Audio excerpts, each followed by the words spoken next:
नमस्ते दोस्तों, आपका हमारे YouTube चैनल में स्वागत है और आज हम बात कर रहे हैं कि इस हफ्ते सोने और चांदी के भाव को कौन से इवेंट प्रभावित कर सकते हैं और इस हफ्ते भाव की रेंज क्या रहने वाली है। और इस पर बात करने के लिए हमारे साथ HDFC सिक्योरिटीज से अनुज गुप्ता जी हैं। अनुज जी, आपका स्वागत है। तो अनुज जी, पिछले हफ्ते जो सोने चांदी का भाव रहा था उसमें काफी उठापटक रही। तो इस हफ्ते आपको क्या लगता है कि कौन से इवेंट्स सोने चांदी के भाव को प्रभावित कर सकते हैं?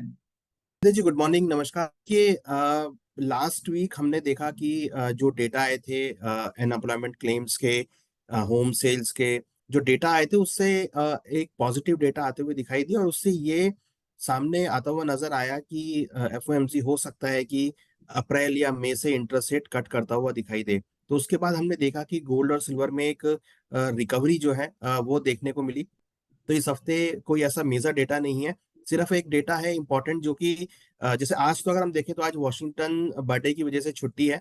और अगर आप देखेंगे तो कहीं ना कहीं जो यूएस में डेटा है इस बार थोड़े से कम डेटा रहेंगे, बट इम्पोर्टेंट है जो यूएस का एफओएमसी की जो लास्ट मीटिंग हुई थी उसके मिनट जारी होते हुए दिखाई देंगे 22 तारीख को, जो कि काफी इंपॉर्टेंट रहेंगे। और उससे हम एक हफ्ते का आगे का ट्रेंड आते हुए देखेंगे।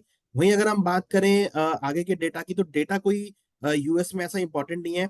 फेड की मॉनेटरी पॉलिसी रिपोर्ट रहेगी जो कि 23 तारीख को आ सकती है। तो कहीं ना कहीं जो एक रिपोर्ट है इंटरेस्ट रेट को लेके वो यहाँ पर दोबारा से देखने को मिल सकती है। तो मॉनेटरी पॉलिसी की रिपोर्ट है और उससे पहले जो एफओएमसी के मिनट्स हैं वो दो इंपॉर्टेंट इवेंट है जो इस हफ्ते में रोल प्ले करेंगे। और इन्हीं डेटा से, क्योंकि जनरली हम एफओएमसी की मिनट्स और फेड की जो मॉनेटरी पॉलिसी है उसकी रिपोर्ट जो है वो आने वाले टाइम के लिए एक दिशा निर्देश तैयार करेगी। तो हमें लगता है कि जो इम्पोर्टेंट डेटा है वो यही दो इम्पोर्टेंट डेटा रहेंगे जो आने वाले हफ्ते के लिए, आने वाले महीने के लिए ट्रेंड डिसाइड करेंगे। अनुज, इस हफ्ते आप सोने के भाव की रेंज क्या देख रहे हैं?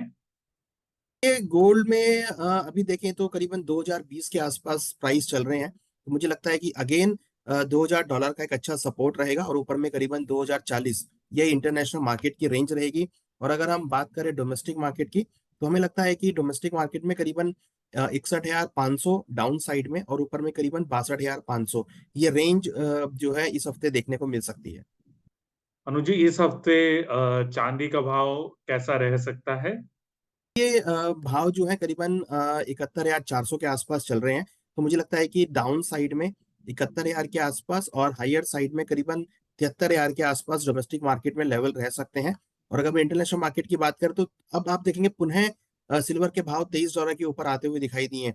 लगातार 3 दिनों से अच्छी रिकवरी हमने सिल्वर में आती हुई देखी है। तो नीचे में अब देखें तो $22.5 का एक अच्छा सपोर्ट रहेगा और ऊपर में करीबन $23.5। तो अगर अब मार्केट $23.5 को ब्रेक करती है तो एक्सपेक्टेड है कि $25 तक के लेवल देखने को मिल सकते हैं। तो $22.5 से लेकर $23.5 के बीच इंटरनेशनल मार्केट में रेंज देखने को मिल सकती है।